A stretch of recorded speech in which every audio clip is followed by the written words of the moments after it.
Welcome back to another new video in SD bio. দেখো, আজ উচ্চ মাধ্যমিকের ইতিহাসের একটা ফুল অ্যান্ড ফাইনাল সাজেশন তোমাদের হাতে তুলে দেবো। যে প্রশ্নগুলো করলে তুমি সমস্ত রকমের 1 মার্কের প্রশ্ন বা 8 মার্কের প্রশ্নগুলো কমন পাবে। কেন কমন পাবে, এই সাজেশনটা করেছেন আমাদের ইতিহাসের শিক্ষক শ্রদ্ধেয় মৃত্যুঞ্জয় দে মহোদয়, যিনি 18 বছর ধরে মাধ্যমিক এবং উচ্চ মাধ্যমিকের এক্সামিনার এবং স্ক্রুটনিয়ার হিসাবে নিযুক্ত রয়েছেন এবং প্রতি বছর তিনি উচ্চ মাধ্যমিকের সাজেশন দেয়, যেখান থেকে উচ্চ মাধ্যমিকের প্রচুর কমন আসে। উচ্চ মাধ্যমিকে তো একদম 100% কমন এসে যায় সমস্ত বড় প্রশ্ন, এবং 1 মার্কের প্রশ্ন বেশ কিছুটা দিয়েছেন, সেটাতে করলে কিন্তু পুরোপুরি কমন পেয়ে যাবে তোমরা। তো দেখো, এই প্রশ্নে কিছু প্রশ্ন রয়েছে যেগুলো স্টার মার্ক দেওয়া রয়েছে।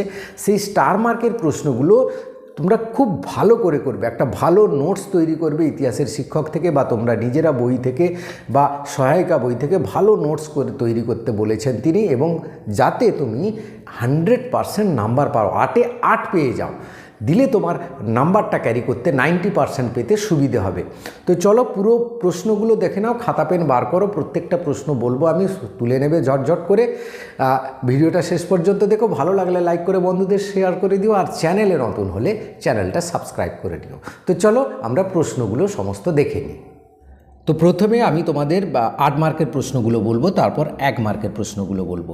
8 মার্কের প্রশ্ন তোমাদের থাকবে দুটো খণ্ডে, খণ্ড ক এবং খণ্ড খ। আমিও ঠিক আলাদাভাবে প্রশ্নগুলো দিয়েছি। মোট তোমাকে 5টা প্রশ্ন করতে হবে। এই কটা প্রশ্ন থেকে 5টি প্রশ্ন তুমি কিন্তু 100% কমন পাবে। তো একটু তাড়াতাড়ি বলছি, তুলে নেবে বা ভিডিওটা পজ করে একটু তুলে নেবে। দেখো, প্রথম প্রশ্ন, সাম্রাজ্যবাদ সম্পর্কে হবসন লেনিন তত্ত্ব আলোচনা করো, এটা স্টার দেওয়া আছে। আলিগড় আন্দোলনের সংক্ষিপ্ত বিবরণ দাও, এটাও স্টার দেওয়া আছে। বাংলার নবজাগরণের প্রকৃতি আলোচনা করো, এর সীমাবদ্ধতাগুলো লিখো, এটা 4+4-তে আছে, এটাও স্টার দেওয়া আছে। তাহলে এই 3টে প্রশ্ন কিন্তু খুব ভালো করে করবে। তারপরে দেখো, 4-এর দিকে সমাজ সংস্কারক হিসেবে রাজা রামমোহন রায়ের অবদান, এটা ইম্পর্টেন্ট প্রশ্ন, স্টার দেওয়া নেই মানে এই নয় যে ইম্পর্টেন্ট নয়, এটাও করবে। চিরস্থায়ী বন্দোবস্তের প্রধান শর্তগুলি লেখো, ভারতীয় অর্থনীতিতে প্রভাব কী, এটাও স্টার দেওয়া আছে। ভারতে অবশিল্পায়নের কারণগুলি কী ছিল, ভারতীয় অর্থনীতির উপর এর প্রভাব আলোচনা করো, এটা 4+4-এ আছে। তারপরে দেখো একটা স্টার মার্ক, পেশাদারি ইতিহাস বলতে কী বোঝো, অপেশাদারি ইতিহাসের সঙ্গে এর পার্থক্য লেখো। ভারতের রেলপথ প্রবর্তনের উদ্দেশ্য ও প্রভাব আলোচনা করো। চীনের চৌঠা মে আন্দোলনের কারণগুলি বিশ্লেষণ করে এর প্রভাব আলোচনা করো। ব্রিটিশ শাসন করতে আদিবাসী ও দলিত সম্প্রদায়ের আন্দোলনের বিবরণ দাও। ব্রিটিশ ইস্ট ইন্ডিয়া কোম্পানির আমলে ভারতে ভূমি রাজস্ব ব্যবস্থার সংক্ষিপ্ত পরিচয় দাও। উপনিবেশবাদ বলতে কী বোঝো, এর সঙ্গে সাম্রাজ্যবাদের সম্পর্ক কী। এই কটা 12টা প্রশ্ন, এর মধ্যে স্টার দেওয়াগুলো খুব ভালো করে গুরুত্ব দিয়ে করবে। খ বিভাগে দেখো আরও অনেক কম প্রশ্ন দেওয়া আছে। এখানে দেখো, প্রথম প্রশ্ন, 1909 খ্রিস্টাব্দে মরলে মিন্টো সংস্কার আইনের প্রধান বৈশিষ্ট্য ও গুরুত্ব আলোচনা করো। জোট নিরপেক্ষ আন্দোলন মূল্যায়ন করো এবং কোরীয় যুদ্ধের 1950 ফলাফল ও তার তাৎপর্য লেখো। এই 3টে প্রশ্ন কিন্তু স্টার দেওয়া আছে। 4-এর দাগেও স্টার দেখো, সুয়েজ সংকটের সংক্ষিপ্ত পরিচয় দাও। ভারতবর্ষের স্বাধীনতা সংগ্রামে সুভাষচন্দ্র বসুর অবদান পর্যালোচনা করো, এটাও স্টার দেওয়া আছে। 1942 খ্রিস্টাব্দে ভারত ছাড়ো আন্দোলন সম্পর্কে লেখো, এটাও স্টার। রওলাট আইনের উদ্দেশ্য কী ছিল, গান্ধীজি কেন এর বিরোধিতা করেছিলেন, এটা 4+4-এ আছে। বাংলাদেশের মুক্তিযুদ্ধের সংক্ষিপ্ত বিবরণ দাও বা পরিচয় দাও। এই যুদ্ধে ভারতের ভূমিকা কী ছিল, বর্তমান বাংলাদেশের পরিস্থিতি অনুযায়ী এই প্রশ্নটা কিন্তু ইম্পর্ট্যান্ট থাকছে। এবার দেখো, 9-এর দাগে, মন্টেগু চেমসফোর্ড সংস্কার আইন 1919 এর সমালোচনামূলক বিশ্লেষণ করো। আর হো চি মিনের নেতৃত্বে ভিয়েতনাম মুক্তিযুদ্ধের বিবরণ দাও। এই কটা প্রশ্ন করলেই কিন্তু 100% কমন পাবে। এবার 1 নাম্বারের প্রশ্নগুলো আমরা একটু দেখে নিই, একটু তাড়াতাড়ি বলে দিচ্ছি, তোমরা পারলে তুলে নেবে বা স্ক্রিনশট নিয়ে নেবে।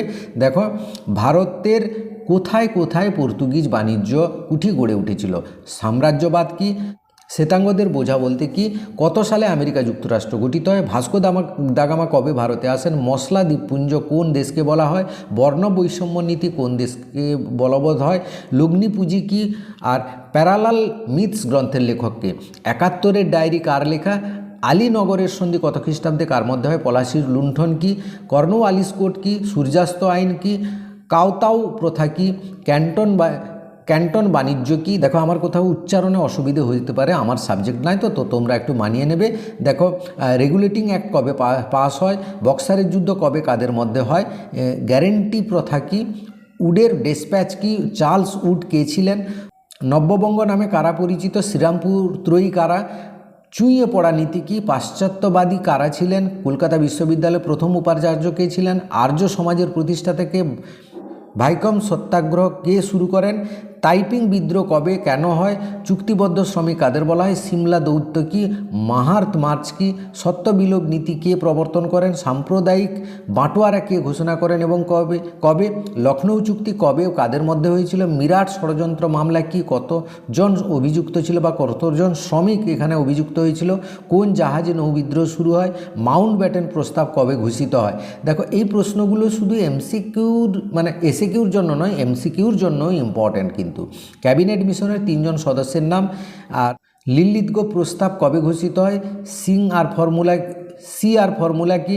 ভিয়েতনাম কবে প্রজাতন্ত্র গঠিত হয়? তাম্রলিপ্ত সরকারের সর্বাধিনায়কে এশিয়াবাসীদের জন্য এশিয়াই স্লোগান উদ্দেশ্য কী ছিল? ন্যাটোর পুরকথা কি? বার্লিন অবরোধ কি? লং মার্চ কি? ফিদেল কাস্ত্রো কে ছিলেন? মার্শাল পরিকল্পনা কি? জেনেভা সম্মেলন কেন ডাকা হয়? হোমিও জাহাঙ্গীর বাবা কে ছিলেন? সার্ক কি? বেন বেল্লা কে? মহলানবিস মডেল কি? স্বাধীন বাংলাদেশ কবে হয়? তৃতীয় বিশ্ব কি? মিশ্র অর্থনীতি কি? বুলগানিন কে ছিলেন? এবং নাও অর নেভার কার লেখা এই গ্রন্থটি? এই কটায় শর্ট প্রশ্ন পড়লে অনেকগুলো এমসিকিউ বা এসএকিউ পেয়ে যাওয়ার কিন্তু প্রচুর সম্ভাবনা আছে। ভিডিওটা ভালো লাগলে অবশ্যই লাইক করে বন্ধুদের শেয়ার করে দেবে। চ্যানেলে নতুন হলে চ্যানেলটা সাবস্ক্রাইব করে নেবে। Thank you for watching.